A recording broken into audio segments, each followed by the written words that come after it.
अस्सलाम वालेकुम S TV news वली मोहम्मद यारो नज़र विझो त कढण खां आकाश फतेह चांडियो जे हिन रिपोर्ट ते नाज़रीन कढण शहर जे क़दीमी प्राइमरी स्कूल जी बिल्डिंग जी बहाली लाइ स्कूल जदोजहद कमेटी जो एहतजाजी मुज़ाहिरो।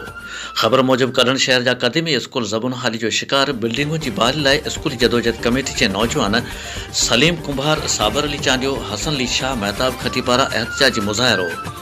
अगवान अली बंदर बदीन मेन रोड कढण ते मुज़ाहिरो करे घुर कई त 100 साल तारीख़ रखंदड़ मेन प्राइमरी स्कूल जी बिल्डिंग केतरनि सालन खां ज़बून हाली जो शिकार है, जॾहिं त शहर के मेघवार महला, वायरा महला में ख्वाजा महला के स्कूलन जो बिल्डिंगों पुण ज़बून हाली जो शिकार आहिनि। हज़ारे मासूम न्याणियों तौर ॿार तइलीम जहिड़े ज़ेवर खां महरूम थी रहिया आहिनि। अगवान घुर कई त फौरी तौर मेन प्राइमरी स्कूल समेत शहर के समूरे स्कूली बिल्डिंग मरम्मत कराए तदरीसी अमल की बहाली कई वञे। एहतजाज में सियासी समाजी साफ़िन हल्कन पुण शिरकत कई।